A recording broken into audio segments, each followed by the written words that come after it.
Okay, it's a quarter past, and I think it's in our interest to start on time as we have so many very interesting presentations. And I've just been chairing the platform sessions, and as always, time for discussion was way too short, so we should give us as much time for discussing the papers in this session as possible. So I think we start right away.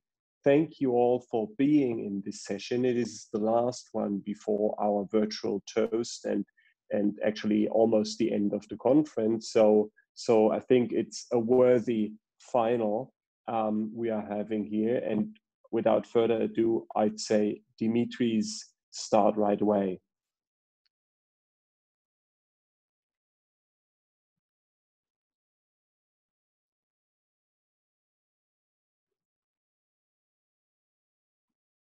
Dimitris, I at least don't hear you, but that might be, yeah, I unmute you.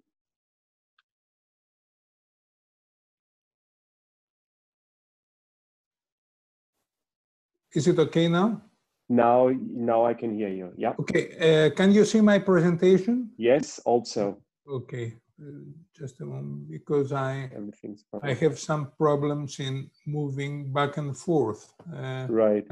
I use that moment to share with all of you the remark that you have been hearing probably very frequently already during that conference. Please open your documents before you share the screen, because for some reason Zoom doesn't support documents being opened and shared while Zoom is already working. So that would be it. Also, if you feel fine taking questions from the chat yourselves, I'm happy to run in that way. You may select a bit which questions you want to answer first. Otherwise, I'm also happy to moderate and decide on the questions that we will be discussing. So just as you like. Okay, Dimitris, I think we can. Okay, now. Yeah. Okay, great. Okay, thank you very much, Peter. So let me first of all apologize for having to stick to the wording of my slides. I'll do it just because it's faster, and I would not like to exceed the time available for the speakers. So my presentation of today would be horizontal shareholding under the EU competition law. A so-called horizontal shareholding or common shareholding is the participation of common shareholders, in particular institutional investors, in the capital of competing companies.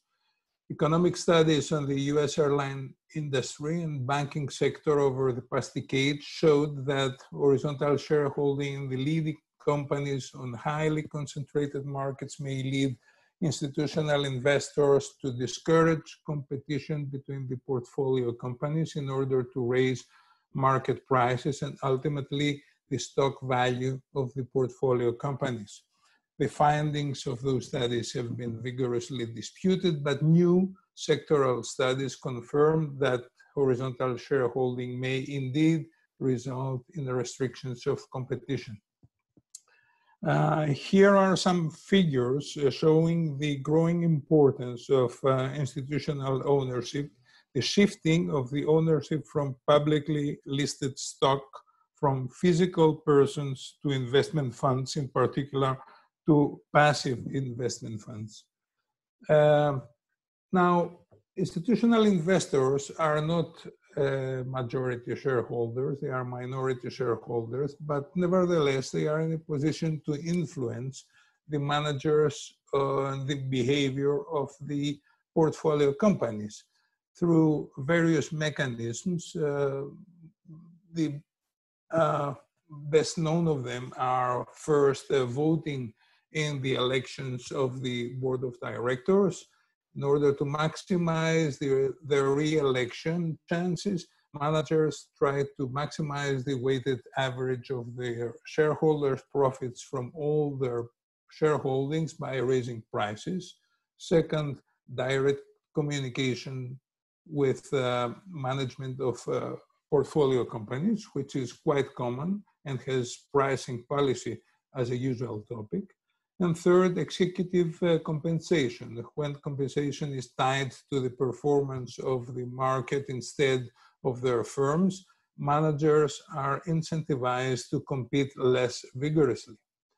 Now, how does the American antitrust law deal with this problem? There are the most discussed approaches are this of Hellhogue, who takes a view that you can tackle the problem with the application of Section 7, Clayton Act, and Section 1, Sherman Act. While Rock and Rubenfeld advocate guidelines for diversified shareholders, which would provide for a merger control safe harbor for investors holding less than 15% of a company's shares without a representative on the board of directors and without engagement or beyond the normal engagement in corporate governance. And also Posner, Scott, Morton, and Weil, who submit that investors with a diversified portfolio may not hold more than 1% share of an oligopolistic market unless it is a freestanding index fund that commits to being purely passive. Alternatively, institutional investors may invest in single competitors without restrictions. Now, what about EU competition law? According to Professor Hellhogue, the problem can be tackled under the existing legal framework. I respectfully disagree for following reasons. Let's take first of all the EU merger regulation. The prerequisite for the application of the regulation is the acquisition of sole or joint control. Such an acquisition of control is missing here, since a series of acquisitions by institutional investors enabling a set of horizontal shareholders to collectively exercise decisive influence over target companies cannot qualify as joint control without stable coalitions or extensive links between minority shareholders. Further, the passive strategy of institutional investors cannot establish control over portfolio companies. And also the fact that the institutional investors are shareholders of companies active in oligopolistic markets does not make those companies collectively dominant. Given that common shareholders are usually the only link between the portfolio companies, the requirements of the Air Tours and Impala judgment are not satisfied. Let's go to Article 101. I think it is unlikely to apply because first, the shares of the portfolio companies are acquired on the stock market. A meeting of minds and therefore an agreement between buyer and seller of the shares cannot be established. Moreover, capturing anti-competitive effects caused by horizontal shareholders as concerted practices is almost as difficult as capturing a concerted practice, a parallel behavior attributable to an oligopolistic market structure. Lack of communication cannot be replaced by the indirect link of common shareholding, which influences the portfolio company's competitive behavior. What about Article 102? What about abusive acquisitions and abusive excessive pricing? The acquisition of horizontal shareholding by institutional investors is unlikely to violate Article 102, since institutional investors usually have no dominant position, and in addition, their position will not be strengthened through the acquisition of a minority shareholding in a company active on a different market. As regards pricing, prices charged by the portfolio companies cannot be considered abusive just because they are the result of horizontal shareholding. Price increases of 5% as recorded in the airline industry can be hardly held excessive under Article 102. In any event, we should keep in mind that horizontal shareholding is a structural problem which cannot be tackled with behavioral rules like Articles 101, 102, since such rules neither prevent nor eliminate the causes of anti-competitive effects. So what should we do? We have a dilemma. Do we need a new legal framework for horizontal shareholding or more reliable evidence on its anti-competitive effects? What's the reaction of the EU Commission? In its merger decisions, Dow-DuPont and Bayer-Monsanto, the Commission held that common shareholdings should be taken as a contextual element in the appreciation of any significant impediment of competition. Now, is this reaction sufficient for the greatest anti-competitive threat of our time, as Professor Elhoog characterizes it? The prevailing view advocates more research on the causal link between horizontal shareholding and restrictions of competition before taking measures to tackle it. But is it realistic to expect convergence of the different theoretical views on the interpretation of empirical evidence? And further, does the difference of views in economic and legal theory excuse the passivity of competition authorities and legislators? I would say no, and I will try to discuss in the following two possible ways to deal with the problem. First, it's a softer approach, and then comes a more radical one. The first approach is widening the scope of application of the EU merger regulation. This approach would focus on highly concentrated markets and provide for the introduction of a duty to notify acquisition of more than 5% in leading companies. The EU Commission would gain insight into tight oligopolies without imposing substantial burdens to institutional investors and could intervene against certain acquisitions likely to lessen competition. The assessment on a case-by-case basis would would take into account the particularities of each horizontal shareholding, but such a control would quite often remain theoretical, mainly due to the difficulty to establish a causal link between horizontal shareholding and the restrictions of competition.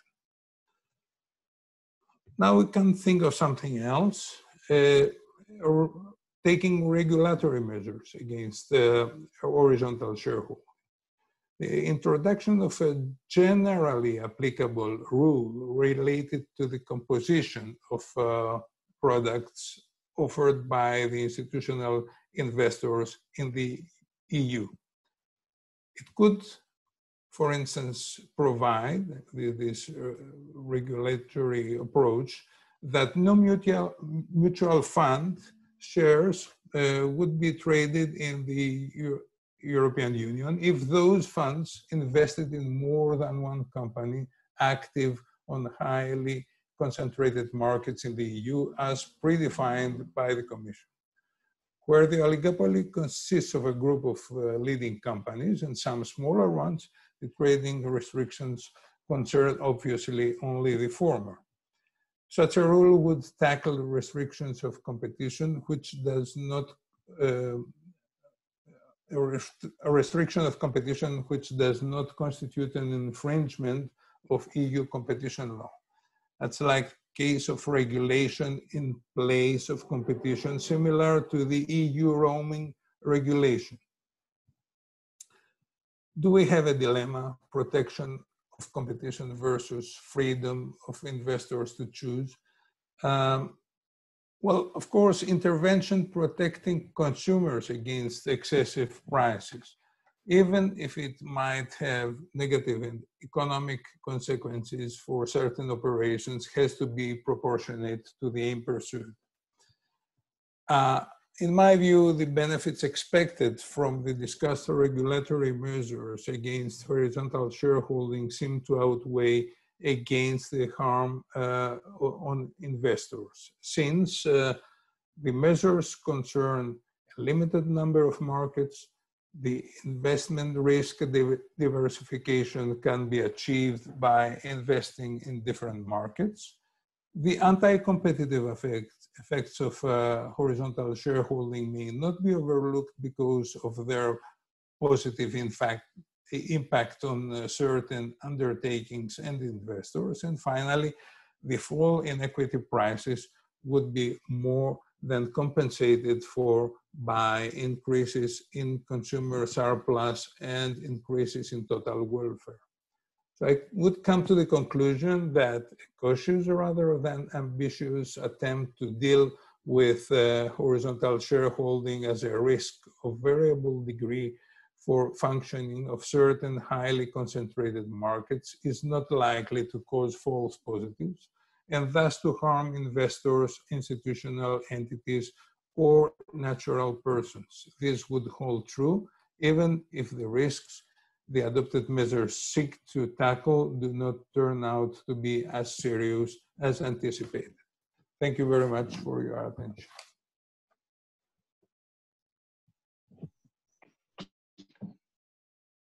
Thank you very much. I can't see myself right now, but I hope you do.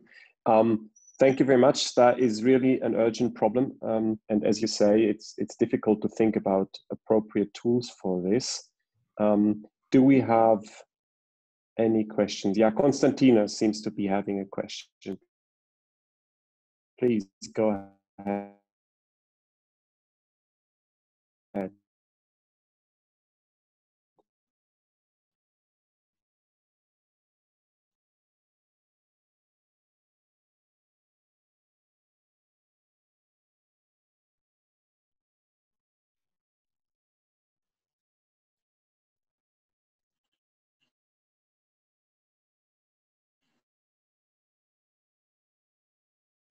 Hi, good morning.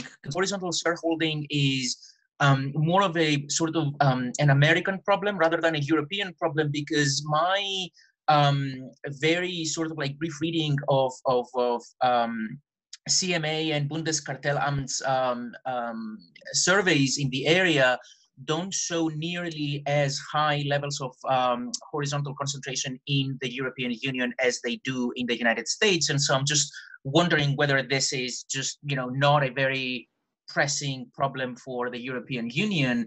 And just to get a sense of whether you think that this should be, assuming that it is a problem, whether this should be indeed a competition law problem, or whether the solution lies more in decentralizing or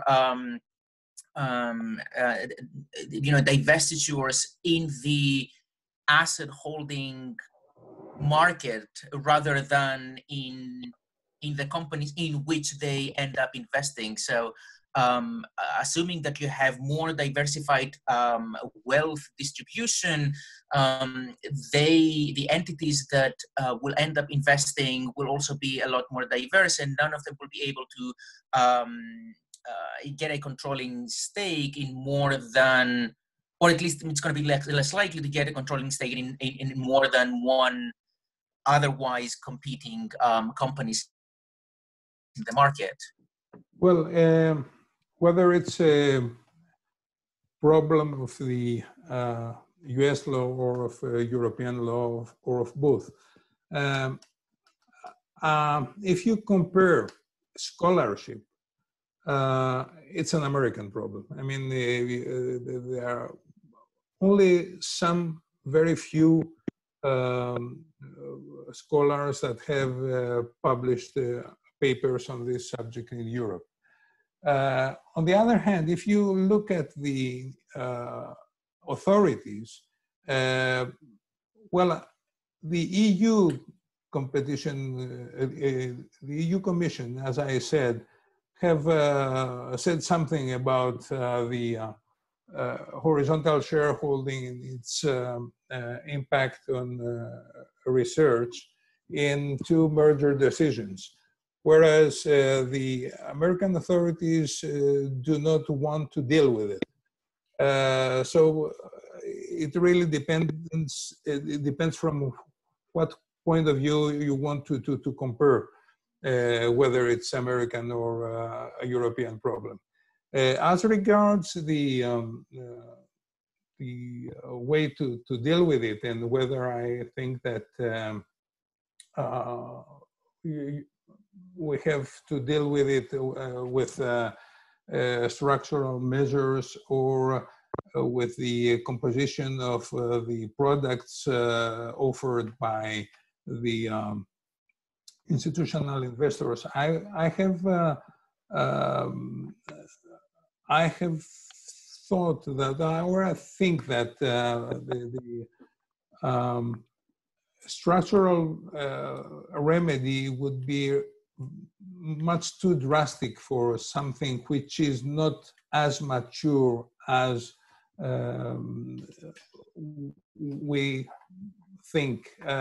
I have followed the principle better safe than sorry, and I tried to propose something which does not drastically intervene in the structure of the market. So I propose to look at the products offered to the consumers, to the investors. So the institutional investors would carry on doing their business, and the only thing that would happen is that they wouldn't be able to offer some of their products in the European market. Thank you. Okay, thank you. It would be a question of proportionality, so to speak. Okay, thank you. And I think we have a rather short but important question from Emanuela, saying, which would you propose should be the threshold for concentrated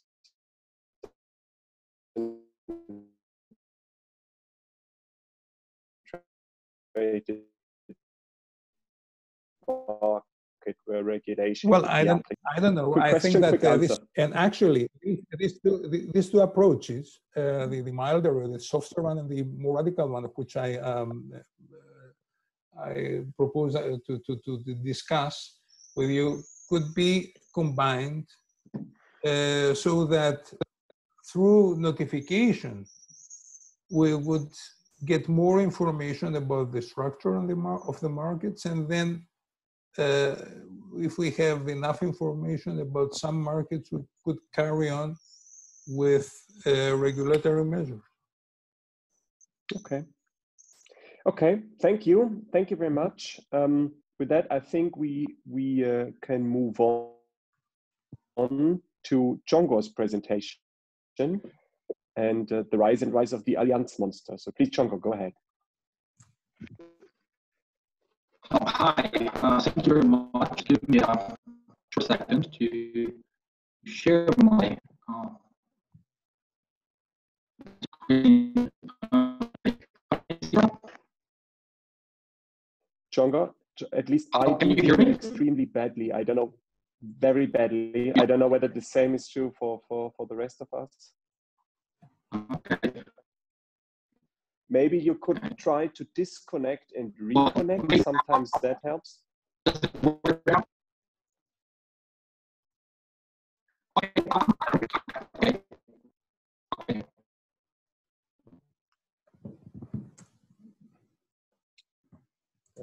If I stop sharing the slides, does it work better?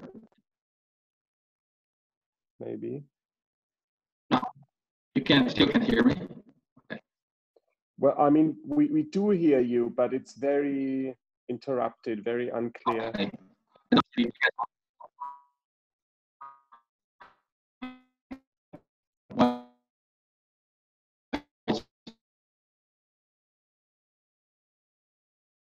I'm going to log in again. But by the way, Dimitris, do you hear me fine? Do the others hear Yes, I hear you very me well. fine? Yeah. Yes.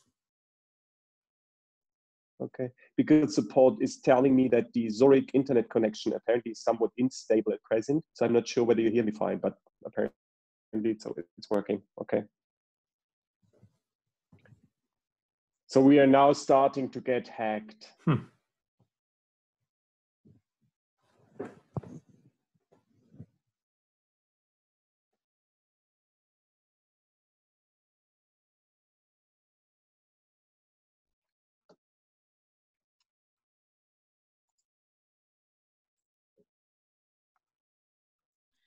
Okay, I'm back.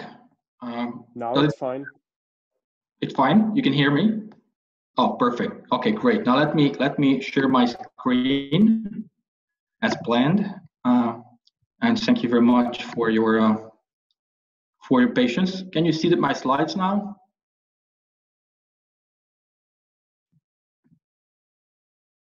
Yeah.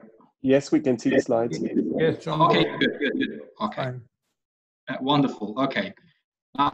So what I would like to speak about is the so-called alliance doctrine of EU competition law, and this is a relatively long story. I will try to keep the presentation in 10 minutes. So maybe I will have to jump some of the questions. I have actually 4 points to address. I will have some remarks concerning anti-competitive object, and I will present the status of EU competition law before the alliance judgment. I will have a few reflections of the alliance judgment itself and how it changed antitrust or competition law analysis in Europe, and I will try to give you a critical and I'm just because I'm rather critical about the judgment, and I would like to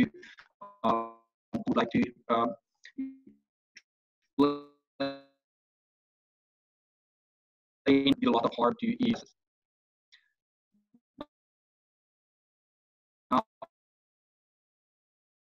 Just a couple of thoughts of a global conceptuality, what we have between the United States, US antitrust law, EU competition law. Of course, these dichotomies which are used in Europe and in the United States do not perfectly overlap, because first, illegality is not the same as anti-competitive object, because as we know, anti-competitive object provides for automatic condemnation, but only as to Article 101, paragraph 1. But individual exemption is a theoretical possibility, even in case there's an anti-competitive object. So these parallelisms do not work perfectly, obviously, but we do have this practical dichotomy in both systems, where we distinguish between agreements which are automatically or almost automatically condemned without any chance for defense and exoneration, and then we have the other agreements where we have an effect analysis, we have a market analysis, and that's like a global language. Anti-competitive object has a very central role in competition law analysis, which cannot be overestimated.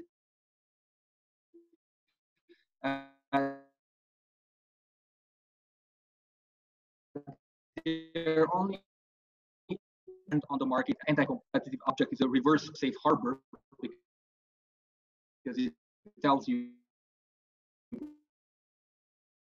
what no or very little exceptions. It distinguishes between what we can call competition law felonies and misdemeanors. So very serious violations from less serious violations. It also defines the priorities of competition authorities, and there's also a very important point here which needs to be mentioned. The current approach of US antitrust and EU competition law tries to minimize false positives. So this is the basic approach, that all agreements have to be subject to relatively comprehensive market analysis. So everyone has a right to market analysis, and only some of the agreements are singled out and denied this right. And the idea is that this is the way we can minimize false positives, because we actually give a full analysis to every agreement, and we restrict automatic condemnation and summary treatment to agreements which are very, very, very evil, and we have had a lot of experience with them, so we know for sure that there's no point in having any detailed analysis. It's a core notion, one of the very core notions or concepts of competition law. Now, what was the status before Allianz in Europe? And that's legal history, basically. And I'm drawing you an idealized picture. So maybe I'm oversimplifying things, or for surely I'm oversimplifying things, and it's just idealized. So maybe the word that was not that ideal before Allianz, but maybe we can say that there was a box approach, which means that there was no case-by-case identification based on the totality of circumstances. So even if there was a case-by-case approach, the characterization was not based on the totality of all the circumstances in the case. But there was a box or a list of agreements having an anti-competitive object, and well, the competition lawyer just had to go through that list. It was like a negative checklist, and then he or she could identify whether the agreement was anti-competitive by object or not. We had a general notion of anti-competitive object. This was used to create a list of agreements, and the list was applied to flesh and blood cases, real cases, but never the general, elusive, undefinable concept of anti-competitive object, which is just too general. There is automatic condemnation and no defense in case of an anti-competitive object. So that's actually the point of having anti-competitive object. And there was no real contextual analysis, although in the case law, there are quite often references to the context of the agreement when ascertaining whether there's an anti-competitive object or not. What I mean here, when I'm saying that there was no contextual analysis, is that there was no analysis of the market. There was no effects analysis. Yeah, looking into the context to understand the agreement, that was part of the task, but there was no effect analysis type examination. So the analysis remained within the four corners of the agreement, and the context maybe was needed to understand the agreement itself, how it works, what the function of the agreement was. And very importantly, and this is maybe the most important, anti-competitive object could be identified with a rudimentary understanding of economics and the market.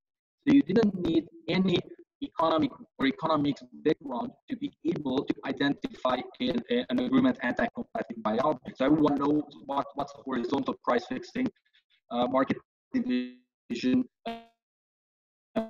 what are horizontal quotas, and so on. So no economics was needed, no understanding of economics was actually needed.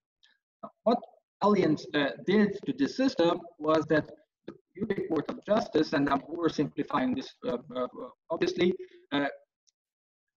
provided that some abbreviated effect analysis can be used to decide whether an agreement is anti-competitive by object.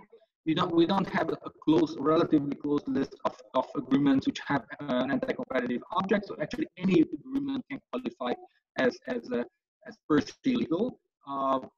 This is a case-by-case analysis, and in this analysis, everything is relevant.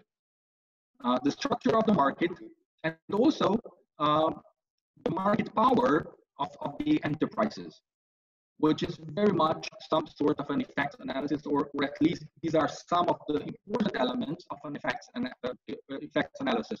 So put it very simply, the European Court of Justice said that we have a list of agreements which are anti-competitive by object, but any agreement can be declared or pronounced anti-competitive by object on a case-by-case basis if we look into the market, the structure, the market power of the parties, and we come to that conclusion. And this raises a lot of questions. If we have effects analysis for agreements anti-competitive by effect, why we need an effects analysis as to if object type of agreements? If we say that an agreement which is anti-competitive by object is automatically condemned because it has an anti-competitive nature, why do we need the context? Because if it is the nature of the agreement which makes it anti-competitive, why do we need the context to establish that? And most importantly, how can we conceptualize Allianz? If I will not read this excerpt from the opinion of Advocate General Bobek, which is, I think, became very popular in the scholarship and among computational lawyers. He provided a definition or some sort of a definition, a metaphor, to explain the alliance doctrine in a Hungarian case, the Hungarian Competition Office versus Budapest Bank, which just doesn't make sense. So if you read this metaphor, you get it's actually the message or the moral is that it basically cannot be applied to real cases. It's just incomprehensive. So what do we have post-alliance? We have the traditional list of agreements anti-competitive by object. So we have enumerated and non-enumerated cases of anti-competitive object.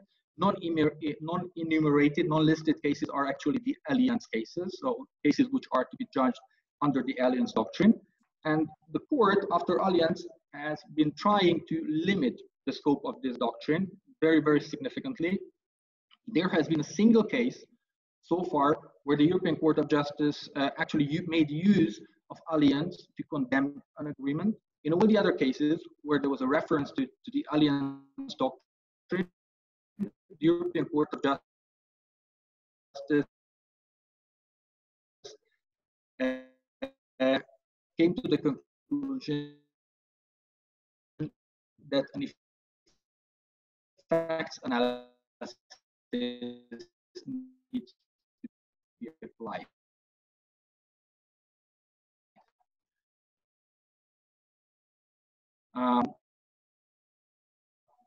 Carte bancaire, MasterCard,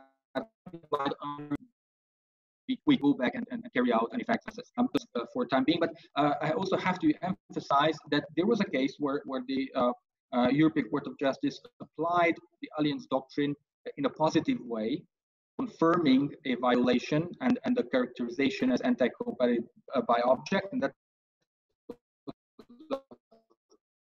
the Hoffman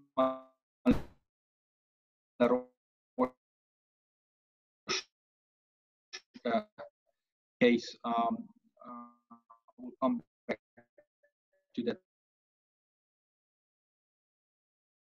very briefly in the conclusions. So what are the differences are anti-competitive? And that now this is somewhat lost.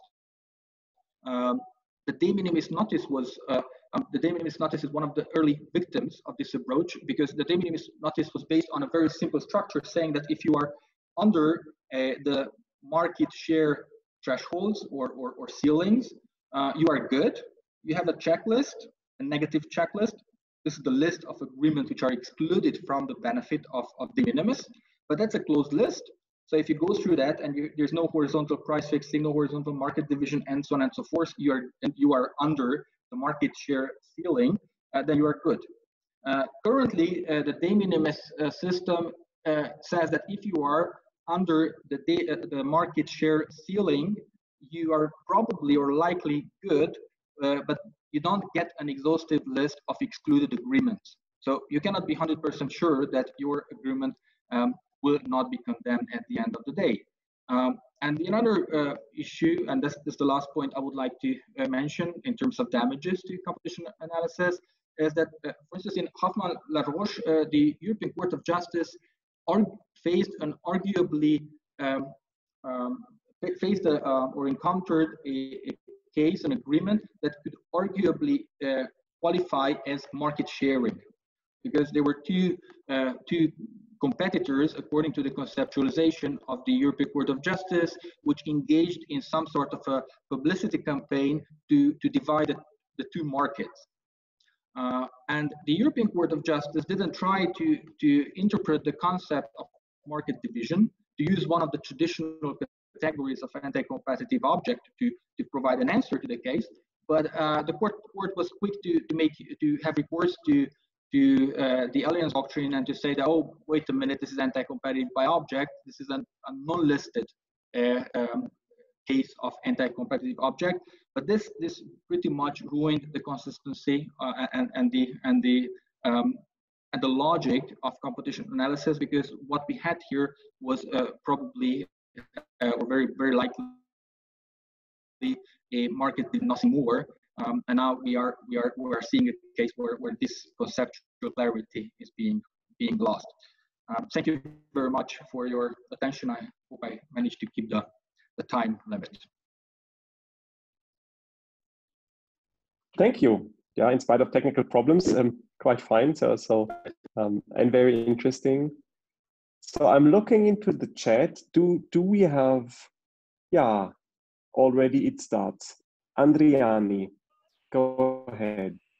Yes, thank you very much. I didn't type it out because it would be quite lengthy. So thank you very much for the presentation.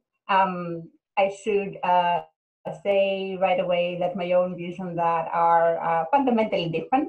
So excellent. And I think that's for the discussion. Yes, for the sake of the discussion, I guess that's good. And I think when it comes to what is a by-object restriction of competition or by-object abuse of dominance, for those who see a similar trend or a similar approach in one or two cases, I think there are some key issues on which there is fundamentally different perspective. And one of these assumptions, I guess, is that always we need to have past experience with a specific type of behavior rather than specific kind of harm in order to perceive it something as a by-object violation. And I think the second assumption is that this requirement to have regard to the legal and economic context requires always a very in-depth, very detailed analysis. And that's why we have this concern that the Alliance Doctrine, for instance, has deleted the line between what is by-object, what is by-effect. I would like to say, first of all, that this requirement to consider the legal and economic context, even though we associate it with by-object violations, if one takes a look at the case law, we can see that the court uses the same wording in relation to by-effect cases too, in relation to 101(3), in relation to the effect of trade. And this brings me more to the question, which is how you understand this legal and economic context requirement, because I think much of the not confusion, but much of the divergence of views that exists on that has to do with very different understandings of what this legal and economic context requirement is really about, and ultimately whether competition analysis is categorical analysis or contextual analysis. Let me go on, but I'm just switch on the camera. Yeah, thank you very much. Actually, I got two questions, and they are very interesting and important points. I mean, and counter arguments. So I'm not surprised by that. So I think you can conceive context in two different ways. One of them is some sort of when you say, may or may not be bad for competition. Let's look into the context, and the context will tell you whether such effects may emerge. That's one way of conceiving the context. And the other way of conceiving context is just looking into the circumstances to understand what the parties were really doing. Because normally we have simple transactions where there are goods which are sold by the parties, but in a lot of cases which we have very, very complex markets mechanisms. So we need a context, because if we remain within the four corners of the agreement, we will not be able to understand what was going on there. Under the term context, we take into account things which are part of the effects analysis. We're moving from an object analysis to an effects analysis. And my problem with Alliance is that if you just say that, okay, we have an agreement, and all major undertakings in the market were part of the agreement. This is the context. So the agreement must have negative effects on competition. What are you really doing here is effects analysis. You're not using the context to understand the agreement. You're saying that, oh, this is a bad agreement because everyone in the market was part of it. But then, the question comes, an agreement which is anti-competitive by object is always prohibited. It doesn't matter whether you are big or small. And now, if your argument is that the agreement is prohibited because everyone was there, so there was market power, put it otherwise, then you are actually undermining the basic theoretical foundation of anti-competitive object, which says, I don't care about your market share, the agreement is always prohibited because it's so bad. So this is why I think that looking into the market, the structure of the market power of the companies, of the undertakings, is actually undermining the analysis, because maybe the most important point of anti-competitive object is that we don't care about whether you have market power or not. So horizontal price fixing is always prohibited. So and if you make this market power part of the analysis, you are conflating the two categories. Now, there's no categorical need to have two categories, but I think there's a textual requirement in Article 101. And second, I think it's logical to have these two categories here. So there's no need to confuse or to conflate them. One point I hope it answers your questions or reacts to your questions. I think the major problem in EU competition law is that we don't have a structured methodology for an effect analysis. So everyone wants to put the case into the anti-competitive object bracket, and there's too much crowd there. Because if you get to an effects analysis, you are sort of lost, because it's very much an uphill battle. There are very high risks that you lose as a plaintiff or as a competition authority. There's just too much pressure to qualify an agreement as anti-competitive by object. And I think that the root cause is that everyone fears the effects analysis, but it's just a personal remark. I don't know whether if I answered your question. Yes, thank you. Andriani, would you want to make a direct reply? Otherwise, I think we should move on. Yes. I mean, I'm happy for us to move on. Yes, I don't want to monopolize the discussion. Thank you. Oh, no problem. If you want to have a direct reply, go ahead. No, I mean, I understand that the concern that you identify is this need to have regard to market power rather than economic context as a whole, right? Yes, yeah. I mean, yeah. That's a fair point. It just seems to me that when it comes to biotech, we think it's very much about efficiency of enforcement and no need to spend resources and time on things that are obviously harmful.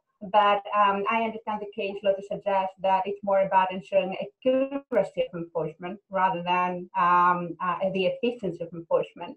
And that's why sometimes, in my view, this justifies a more in-depth look, not necessarily the same as by effect, but more in-depth look into the agreement. But yeah, people have all sorts of views on that. So thank you very much. Okay, very good. So with that, I see that there is one more question, but that may be answered, I think, in the chat bilaterally. It concerns the Hungarian situation. So I propose that we move on to the next presentation, Mutual Trust in EU Antitrust Law. So Malgorzata, the floor is yours. Thank you. I'm trying to share my screen. Good yours and your slides. Good afternoon. I hope it works. Can you see? Yeah. We see it. Okay, perfect. So it works. That was my biggest concern. Whether everything will work. So good afternoon. Thanks and congratulations for organizers for putting together this great event, especially under those circumstances.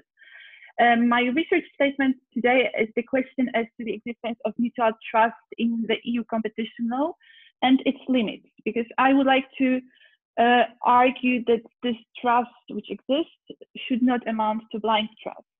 And of course, I will touch upon the cooperation within the European competition network in majority. So one of the first comments that I got while sending my proposal to ASCOLA organizers was that this is out of scope for the conference, or it doesn't fit into the very topic of the conference. And I would like to contradict to this thesis, because as it was said on Thursday, EU competition law is the part of the EU law. So it is embodied in its principles and cannot be applied in a vacuum. And the fundamental importance of principle of mutual trust was emphasized by the Court of Justice in the famous opinion 213 on the accession of the EU to the European Convention of Human Rights. And it's, of course, based on the fundamental premise that each member state shares with all the other a set of common values on which the EU is founded, as stated in Article 2 of the TEU. The leitmotif of values was already referred during this conference by Vicky or by Maciej on Thursday.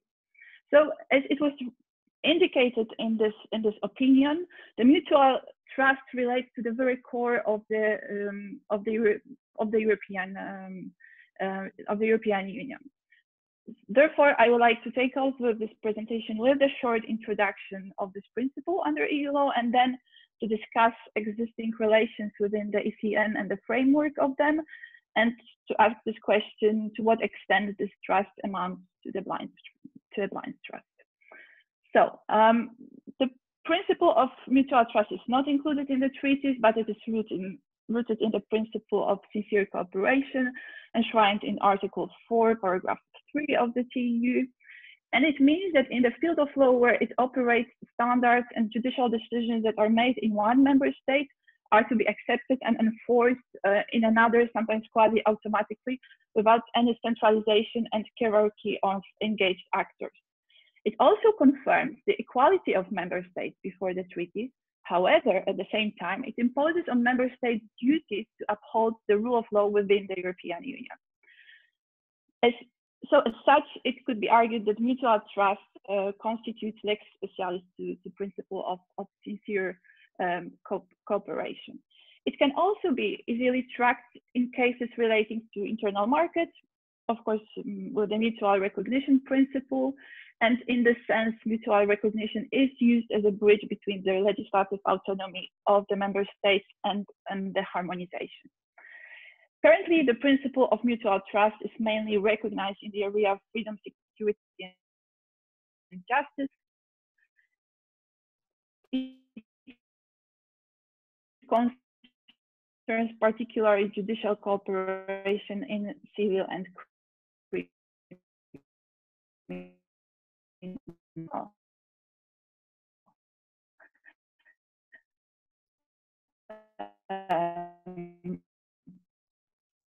matters.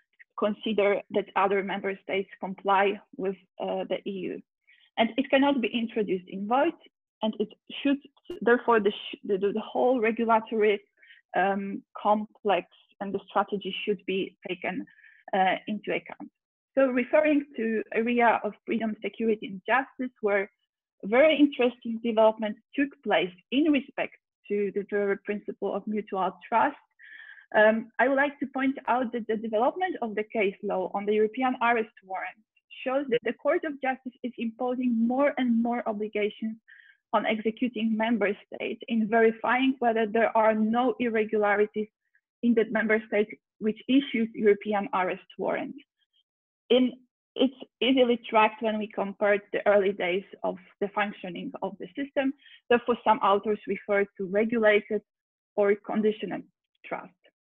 So therefore, this development is mutatis mutandis particularly interesting to analyze in respect to development with the European competition network.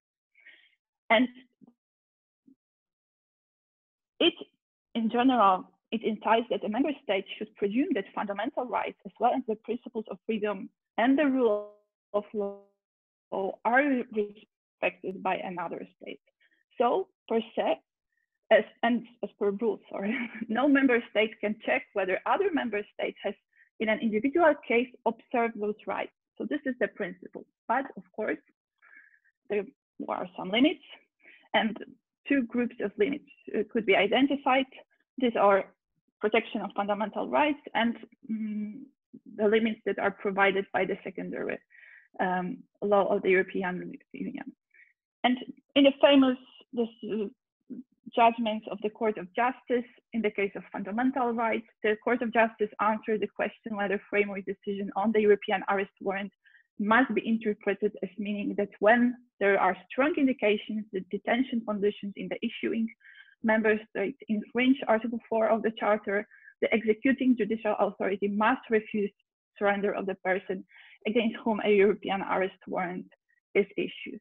So the Court of Justice ruled that after a two-stage assessment, the executing judicial authority, if this executing judicial authority finds that there is a real risk of an Article 4 violation for this person who is surrendered, the execution of the arrest warrant must initially be deferred, and where such a risk cannot be discounted, the executing judicial authority must decide whether or not to terminate the surrender procedure.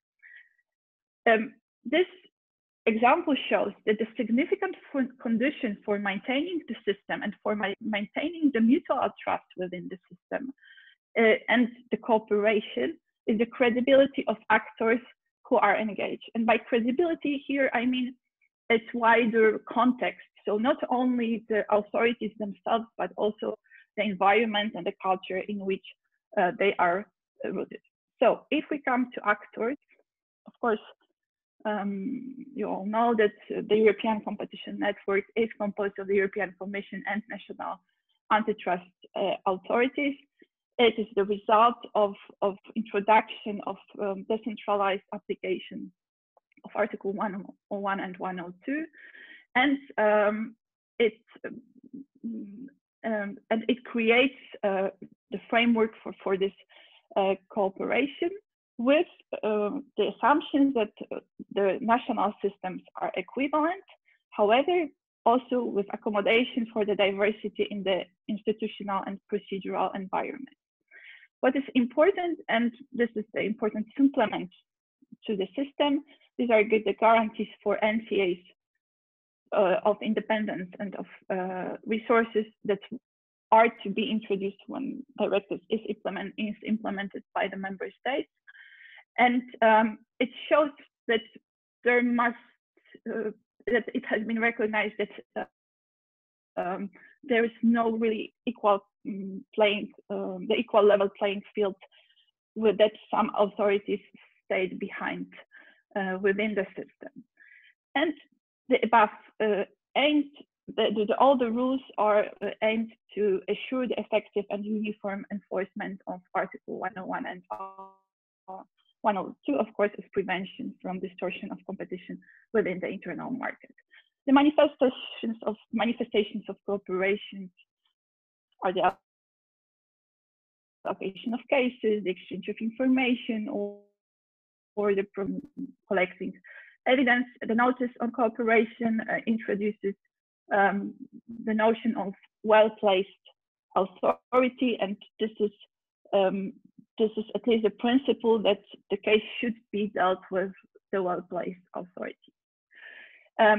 So this mutual trust is manifested as various places within the Regulation 1/2003. So paragraph 35 of the preamble refers to mutual recognition of standards of systems of member states as a basis of cooperation. This cooperation is close to be the close cooperation. Then, so it's a bit echoing of what was decided by the Court of Justice in the opinion 1/2013. As I said, the ECN fulfills the gap to ensure this at least the equal level of playing field by providing some guarantees of independence for all the participating member states, and so that they need to earn this mutual trust through effective compliance. But nor directive nor the regulation harmonizes national procedural rules that regulate the application of Article 101 and 102. And the Commission considered such harmonization unnecessary, provided that the principles of effectiveness and equivalence are preserved. So the discrepancies to some extent between the member states remain. So are there any limits to this cooperation? For one of the safeguards, or one of the limits to this trust, is the Commission's limited role, as some authors describe primus inter pares, some other refers to the Commission and having a dominant position.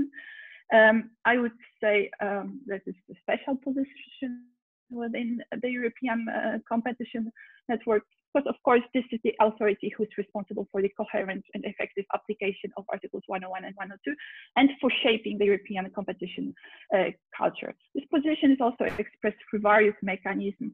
So for example, the fact that national courts and NCAs cannot decide contrary to Commission's decision, or the Commission has a final word in case allocations, etc. Finally, this position can also be reflected in the role of the European Commission as a guardian of the treaties, so potential initiator of proceedings for violations of principles that are included in the ECN Plus directive if member states fail to implement it.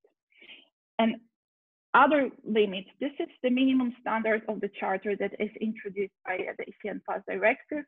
So, and here, it's in my opinion, it would lead to some discrepancies as it imposes a very important, or it switches the shift to national courts to verify whether minimum standards of the charter are preserved, and it probably will result in some preliminary rulings procedures, but coming from a national court revising decisions of the competition authorities.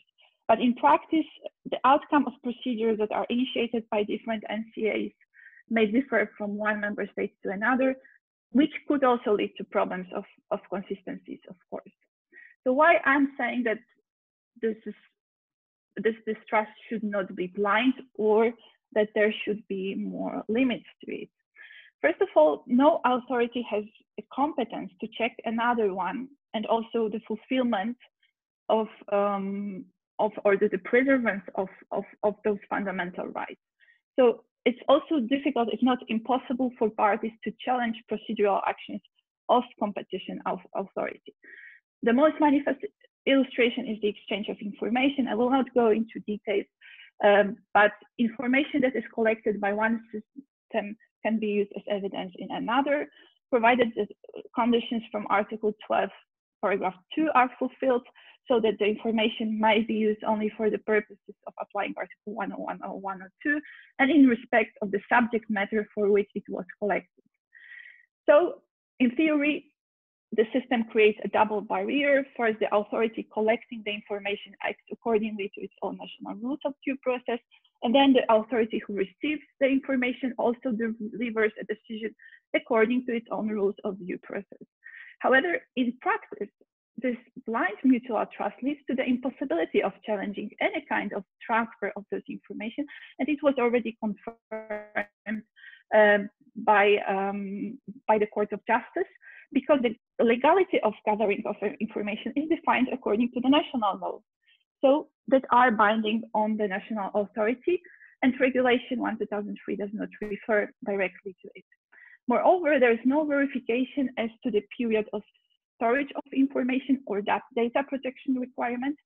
And while writing this paper and researching this topic, I talked with the representatives of the European Commission, because I sent kind of a question formula to all the competition authorities, and the Commission learned through ECN that I'm very interested in the topic and agreed to talk with me. So the answer is no, because these are national data protection authorities who are competent, and this is their role to verify whether national, again, competition authorities act accordingly to the provisions that are enforced. Finally, and it also was already mentioned by some authors, the character, due to the character of the network, there is no transparency or accountability.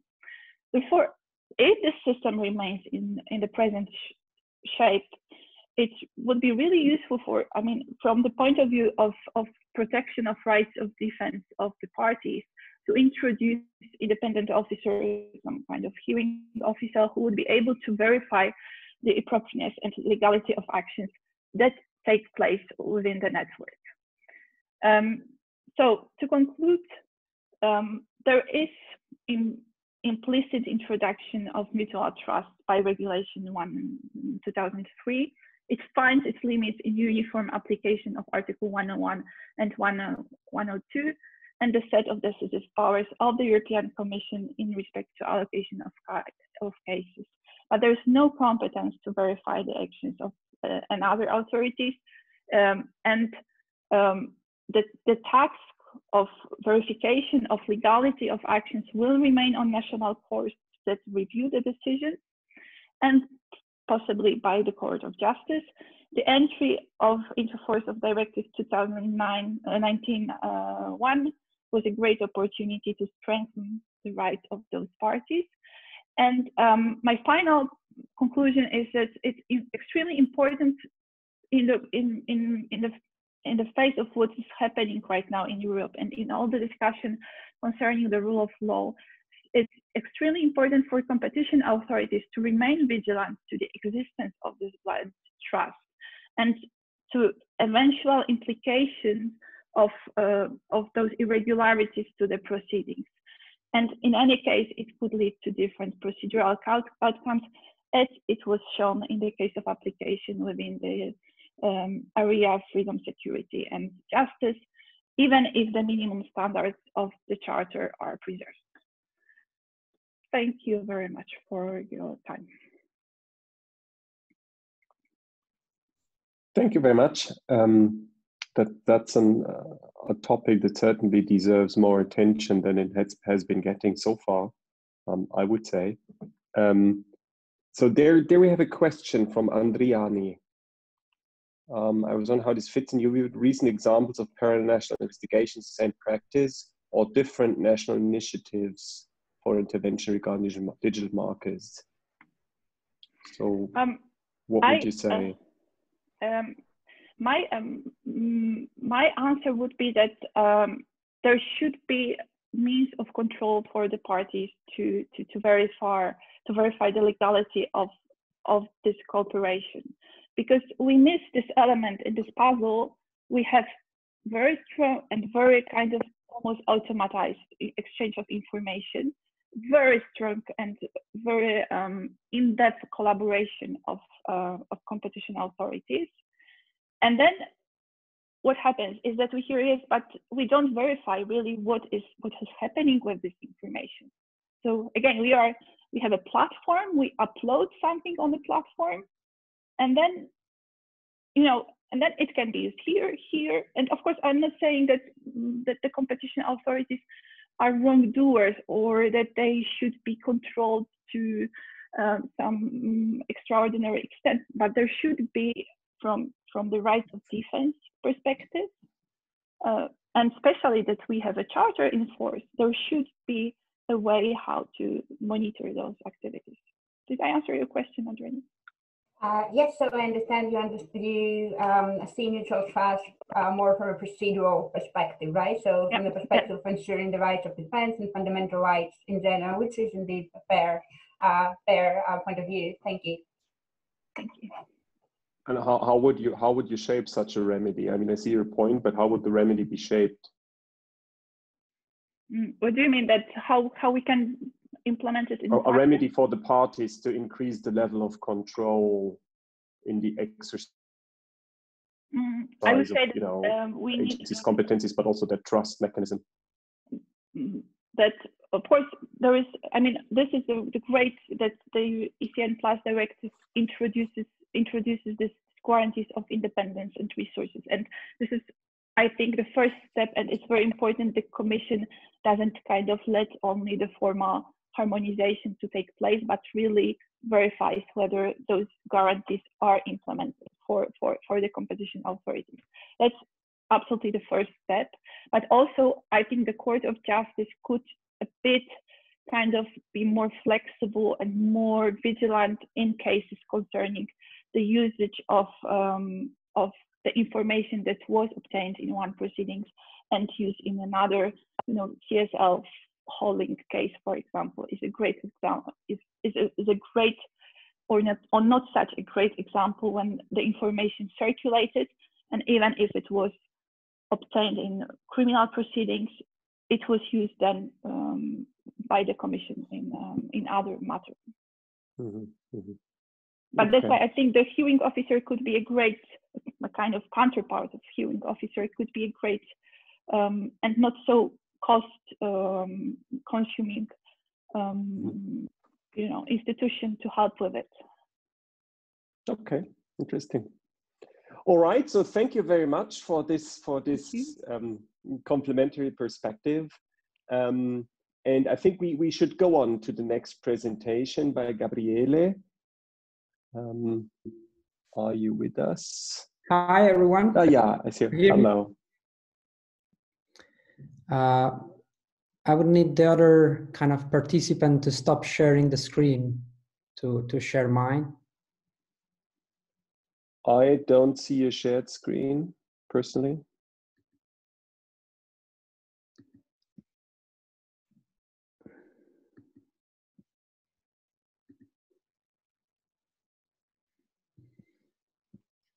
I stopped sharing, so I don't think it's at this end here.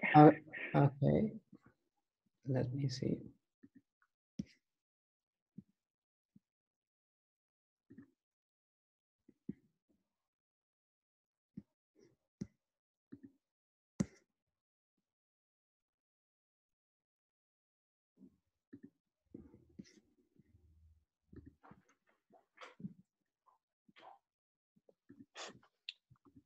Technical oversight also says you should be able to share. Yeah, now it's coming.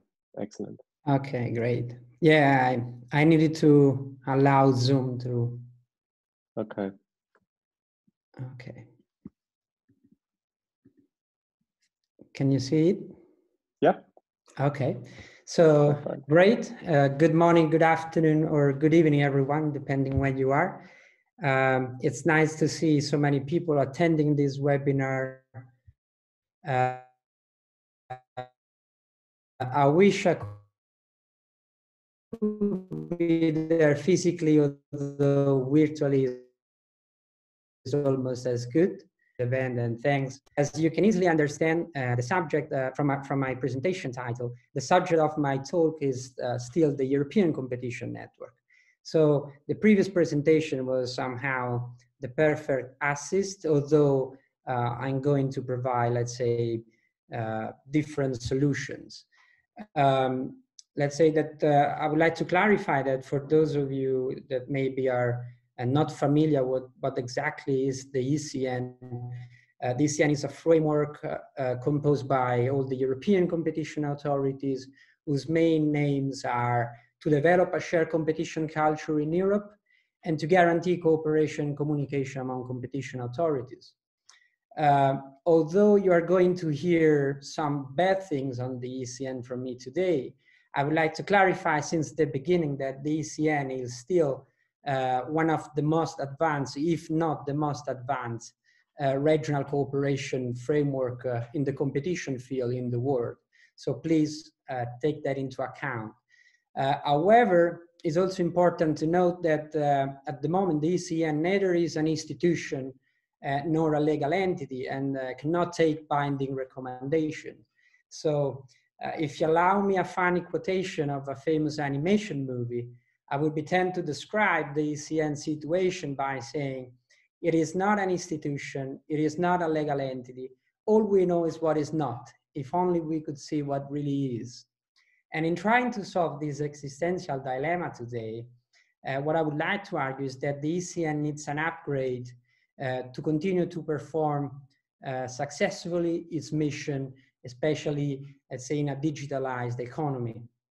Before moving further, however, let me briefly show you my outline. I'm going to divide this talk into three parts. Firstly, I'm going to describe which are the different kinds of cooperation which may exist in theory. Secondly, I will identify the main ECN problems and how they've been aggravated by the digitalization of the economy. And finally, and very briefly, I will offer you my conclusion. I will try to describe the reform I believe is necessary to address the current ECN problems. Starting with the different kinds of cooperation, I would like to highlight that the ECN founding fathers could have structured it in different ways. For growing and difference level of interaction between European authorities can be identified at least. The first and most basic one that I identify, I call it the political cooperation. Basically here, the competition authority would simply ex ante identify their enforcement priorities. Although this model leads to multiple issues, it doesn't ensure technical cooperation, and it doesn't even guarantee homogeneity at national level, since ex ante prioritization is not the same thing as ex post reach priorities. A second cooperation methodology is what I call the technical cooperation. Particularly in this case, the European Competition Authority will cooperate in exchanging information regarding both closed and ongoing cases, and by helping each other in carrying out investigation and exchanging expertise. The weak point of this model is the fact that it doesn't ensure that enforcement actions address the same policy issues.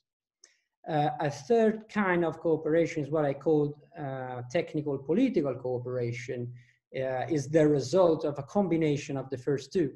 And this one is the one more or less currently adopted by the ECN, as recently strengthened by the ECN Plus directive, as it was mentioned in the previous presentation. Although the ECN Plus directive is strongly welcome, it must be said that it's not without criticism. Indeed, as long as we remain in this cooperation stage, the system won't be able to ensure consistency, as it won't be able to guarantee that ex ante identified priorities are effectively executed in the same way ex post.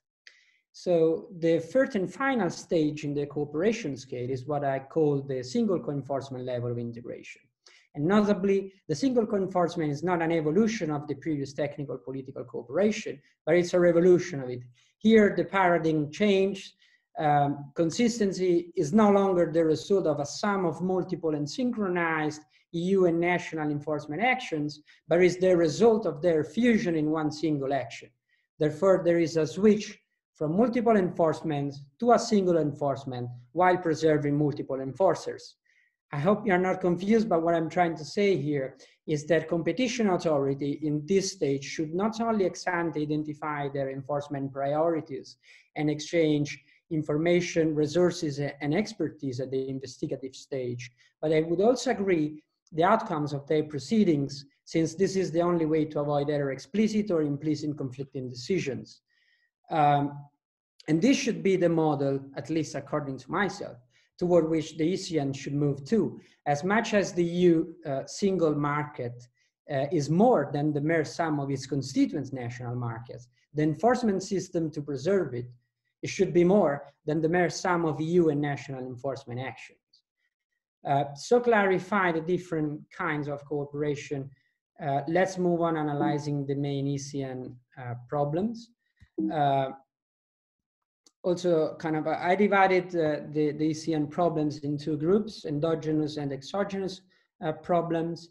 As I don't have time, and also to avoid repetition, I would just focus on the two that I believe are the most relevant one, the ECN hierarchical structure and the absence of a resolution mechanism to solve intra-network disagreements. Starting with the former, it must be said that it has an historical explanation. Indeed, during the initial years of the EU integration, there was a general lack of experienced NCAs, and there was a fear that these NCAs could have misapplied EU competition rules to protect their national economies. To address these issues, Regulation 17 in 1962 basically established a sort of centralized regime where the European Commission enjoyed several exclusive and significant powers. The centralized regime, however, caused an immense backlog in the Commission's docket. And to tackle the issue, Regulation 1/2003 substitutes the old centralized regime with a new decentralized one. Even under the new regime, however, one of the major concerns of the Commission was avoiding the decentralization undermining the uniformity of EU law. And to address these fears, it established the ECN, whose real aim was then providing the Commission a valid instrument through which control how NCAs would have applied EU law and in case of necessity intervene. And these fears also influenced the structure of the ECN. And surprisingly, as one mentioned before, the Commission has always enjoyed and still enjoys a sort of dominant position compared to the other NCAs within the network, according to the primus inter pares doctrine. And evidence of this is Article 11, paragraph 6 of Regulation 1/2003, which basically still preserve one of the central pillars of the old centralized regime by forcing NCAs to close their proceeding, whether the same case is being investigated by the Commission. So in conclusion, the ECN hierarchical structure was a sort of a necessary side effect for the creation of the system, but it has some consequences, as it may undermine the natural interdependencies among ECN actors, and it may make ECN members, especially the less experienced one, unwilling to share their experiences and mistakes, so depriving the whole system of one of its main value, which is diversity. Moving to the second endogenous problematics I mentioned before, the absence of a resolution mechanism. Basically, I respectfully disagree with those who believe that Article 11, paragraph 6 can be considered as a sort of safety valve to solve intra-network disagreements. Indeed, the ECN hierarchical structure combined with the absence of a real resolution mechanism creates situations where intra-network disagreements occur.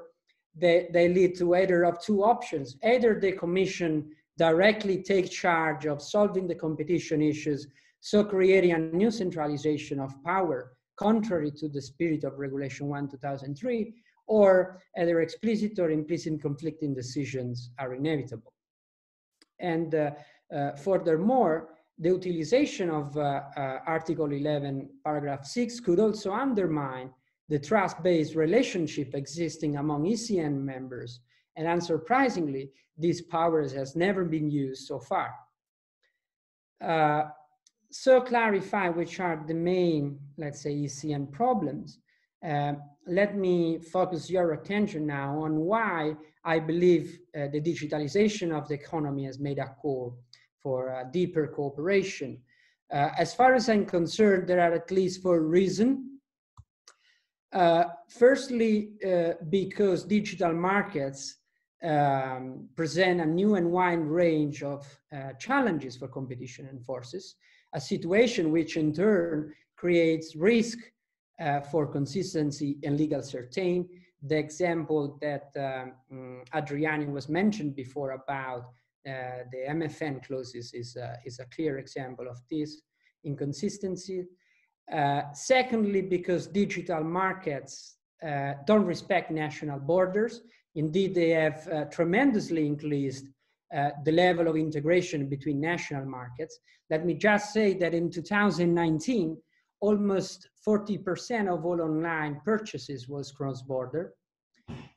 Thirdly, because enforcement action in one national digital market will most certainly produce effect also on other member states, so creating reciprocal imbalances. And finally, because I believe at least digital markets have reduced the deterrence of national enforcement actions. And reality has already provided us several evidences testifying this need of greater cooperation. In recent years, for example, we witness an increasing number of parallel investigations. We witness the first examples of joint sector inquiries. And last but not least, the European Commission itself, in its e-commerce sector inquiry at paragraph 75, explicitly acknowledged the need of greater cooperation to tackle digital competition challenges. So this being said, as I believe my time is expiring, I will move straight forward to my conclusion. Yes, thank you. That would be lovely. Yeah, basically, let's say from our brief analysis, it appears to me that given the ECN structural problems, the new challenges brought on by the digitalization of the economy, the increased level of integration between national markets, the ECN needs an upgrade. And the upgrade which I identified as the best compromise between the need to innovate and that to preserve the benefit of the current system is institutionalizing the ECN through the introduction of what I call the ECN Grand Chamber, which would also work as a resolution mechanism capable of replacing Article 11, paragraph 6, and of pushing forward the current advisory committee as established by Article 14 of the same regulation. The ECN Grand Chamber would be made up, would be designed as that of the European Court of Justice, more or less, when called upon to decide a matter law in its Grand Chamber's confirmation, and therefore would be made up of, let's say, one president, one or more vice presidents, and at least one representative of each ECN members with full authority to act on behalf of its NCAs. The president and vice president should be chosen randomly according to a rotation order to ensure that each NCA's representative has an equal chance of being selected. All the referral to the Grand Chamber should be overseen by the Commission and should be endorsed by a minimum number of authorities. And in this way, we would try to preserve the position of guardian of the treaty of the Commission. And finally, each ECN Grand Chamber decision should be taken according to a qualified majority voting system, where each NCA's vote would have an equal value to ensure equality among all the members. Finally, very briefly, when I believe that it's opportune or at least desirable to convene the Grand Chambers, I would say there are at least three scenarios. Firstly, to basically discuss and identify the enforcement priorities and to solve any policy issues. So it would be good if the Grand Chamber is convened at the beginning of each enforcement year to discuss this kind of policy issues. Secondly, it could be used to solve any kind of intra-network disagreement, either if it's a kind of a case allocation problem, or whether if a certain case has to be conducted at all, or if it has to be conducted in a different way, I don't know, for example, if a new theory of arms should be considered, whatever. I mean, any kind of intra-network disagreement could be addressed by the Grand Chamber. And finally, although I know this may kind of create some issues, let's say, digesting this final bit, it could be also, let's say, an opportunity to expand the territorial scope of one NCA's decision all across Europe, whether the acting NCA's desire to do so. So yeah, I would say basically these are the three best scenarios where the ECN Grand Chamber could be convened. With such an upgrade, I believe the ECN would be able to achieve the single co-enforcement level of integration I was mentioning before. It would be possible to abolish the ECN hierarchical structure, as some authorities are more equal than others. It would be able to sponsor diversity, experimentation, and innovation of solutions. And finally, it would be able to, it would allow the ECN to guarantee consistency, legal certainty, and low predictability. In Italy, we have a saying for this kind of situation, which says, we must not throw the baby out with the bathwater. And well, it seems to me that the introduction of the Grand Chambers could be one of the least distortive solutions capable of throwing the bathwater out while simultaneously saving the baby. Thank you. Thank you very much. Very much food for thought, very interesting. Not sure whether the Grand Chamber will come within the next year, but certainly an idea worth discussing and thoroughly thinking about. The problem is, so I myself had one or two questions, but the problem is it's now 3:45 and we should, stop on time, because then it's the final virtual toast and also the the prizes for the best papers.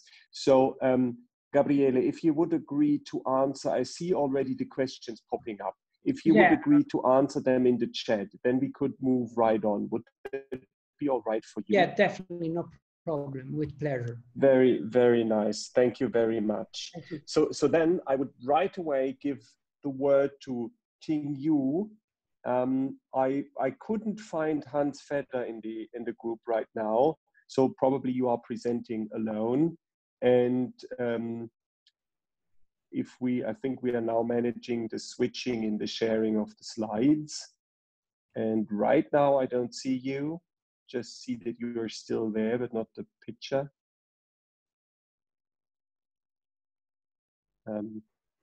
Ting Yu, trying to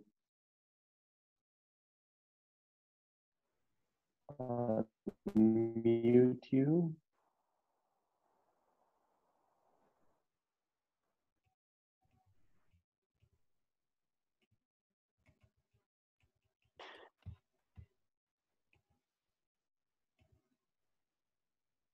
Ting Yu, are you with us?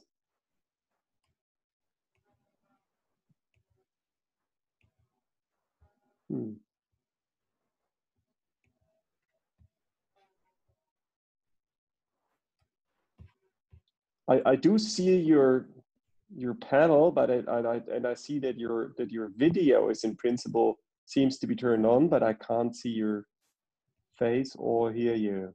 Maybe it's the screen sharing still going on.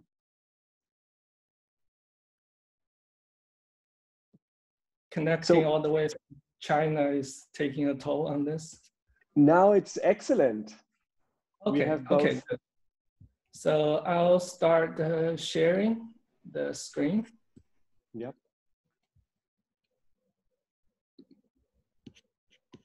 Can you see the screen and hear me now? Excellent. We see it fine. Okay, good. Thank you to our session chair, and hello to all the participants from around the world. I'll try to make it quick so as not to delay us from the virtual toast.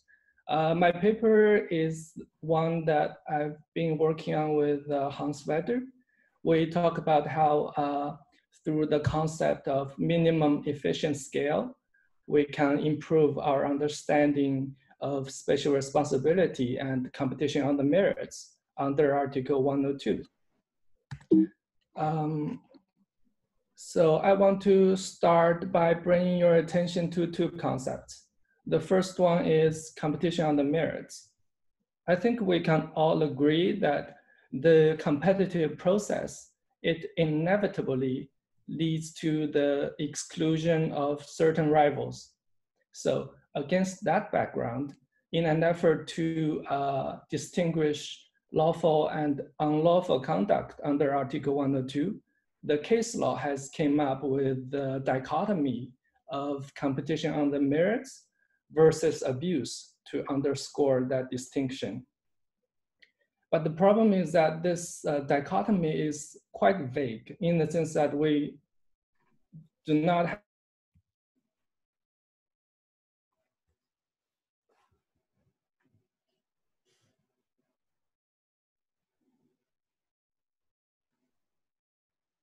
Now I lost you, Chigyu. Maybe you try switching off the video and just do the slides and speak. Just audio and slides may be safer in terms of internet connection.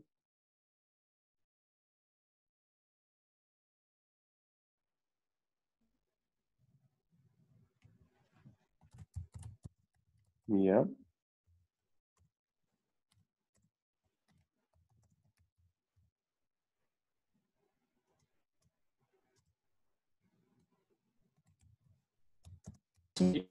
Jingyu?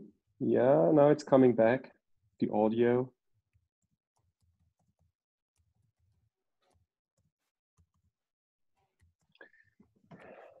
In case I mean, while we are able to do presentations directly from China, in case we continue to have problems, we may also see whether you can record your presentation bilaterally with us. We could still host the video on our website and servers so that it remains accessible to those not present today. But maybe we get you on the live audio again.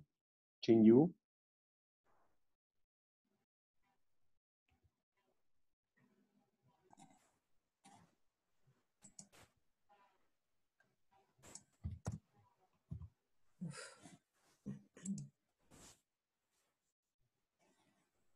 Hello. A bit.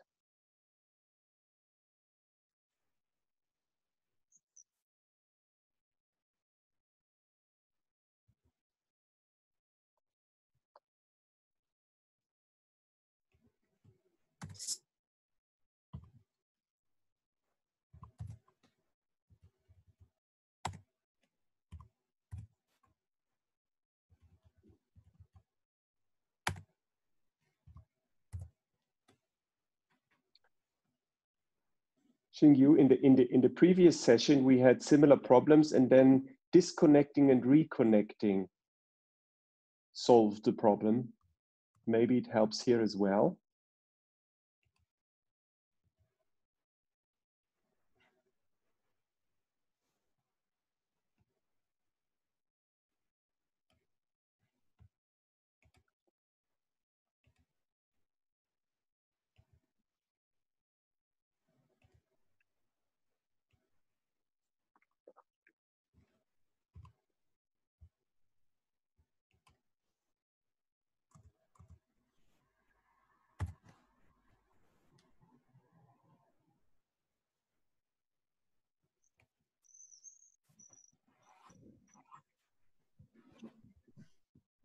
Yeah, I see that you are back in. Yeah, okay, yeah. Can you hear me? Hear you excellently. Okay, good. I will share my screen.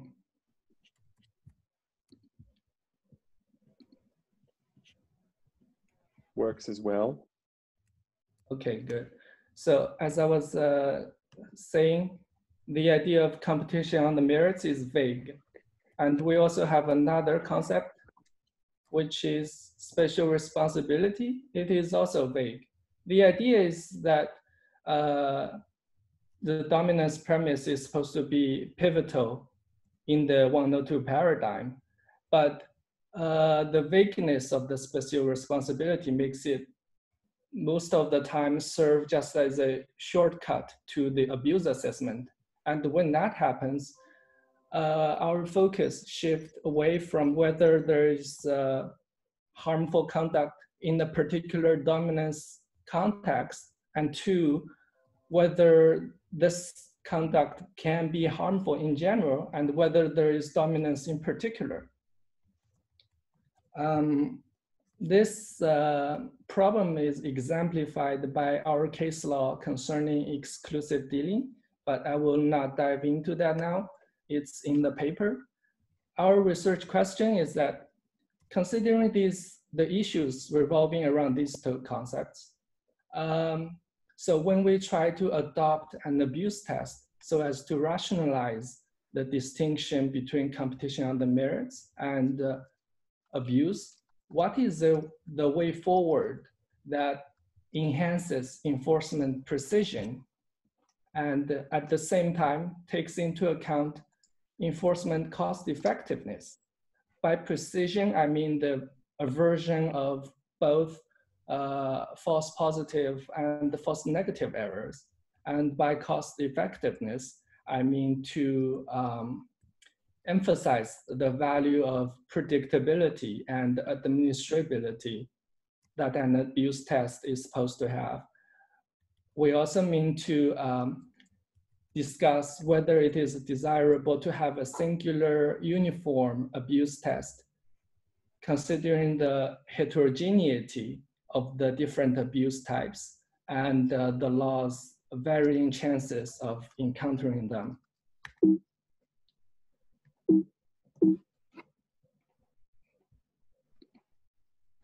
The structure of the paper is like this. Part 2, we try to ground our effort to understand competition on the merits in the 102 legal framework. Basically, the case law instructs a contextualized approach to the effort, and this boils down to 2 points. First is that we should welcome an illegality presumption for the sake of cost effectiveness. 2 is that we need to honor the dominance premise, which means that there has to be a link between special responsibility and competition on the merits. Part 3, we argue that the as efficient competitor rationale is our most qualified candidate to help us draw the distinction between competition on the merits and abuse. And in that part, we also discussed why the no economic sense test does not make sense for this mission, but I will not delve into that anymore here. So we come to part 4, where we introduce the concept of minimum efficient scale to help us to patch up the flaws in the AEC rationale from 2 aspects. The first aspect is to account for potentially as efficient rivals. So basically, with the help of MES, now the AEC rationale becomes an analytical framework where a firm being restrained from reaching MES is now a sufficient but not necessary condition for the thesis that an as efficient firm is being excluded. The second aspect is to emphasize the importance of examining actual market circumstances, because it helps us, it direct our attention to in given market circumstances, how difficult it is for a firm to reach MES, and whether the dominant firm is contributing to that difficulty. The MES concept can also help us concretize special responsibility in the sense that it helps translate SP into a dominant firm's obligation not to impede a rival firm from reaching MES. And in that sense, a sliding scale of special responsibility can be formulated. In this part, we also looked at the enforcement records as to how it applied the MES concept, but the results we found is a bit disappointing. For example, in Deutsche Post, the commission entertained with the idea, but regrettably, it overlooked the fact that the lack of entry in that decision might be explained by the presence of significant scale and scope economies, which would then suggest cost efficiencies. We also have the commission guidance paper, where the commission adopted the distinction of contestable and non-contestable share of demand. We argue that this distinction is overly simplistic, and the simplicity is actually responsible for the commission's failure to delineate cost advantages from incumbency advantages in the Intel decision before it applied the AEC test. So bottom line is that cost advantages are different from incumbency advantages. And a large MES does not necessarily signify artificial obstacles for an as efficient rival to enter or to expand. And MES is— Jingyu, I'm really terribly sorry, but sorry especially about the technical problems, but could you try to wrap up? Yes, I'm on my way to wrap up, yeah. Okay, okay, very good. Thank you so much. Sorry about that. Yeah, no problem. I'm sorry about technical issues too, yeah. So basically, MES is attainable by all firms, unless the dominant incumbent is preventing them from doing so. So in the MES concept more in our enforcement under Article 102. So thank you.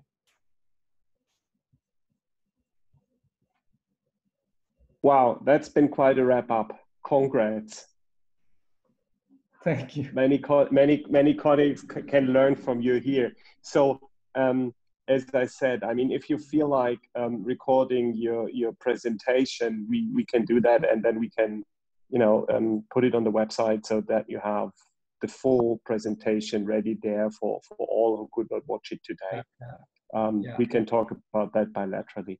Thank you so much for doing that from China. Very interesting topic. And you see all as that the questions are popping up in the chat already. So maybe you can also be available for a couple of answers there. With that, I would like to thank you all really very much. Now my screen is not working. Oh yeah, it is working now. With that, I thank you very much for this interesting session. I've learned a lot. I found it very rich and complex. And I do stop talking now as well, because it's 4 o'clock sharp and we should all jump over to the final joint session and the awards for the papers. Thank you and see you in a second.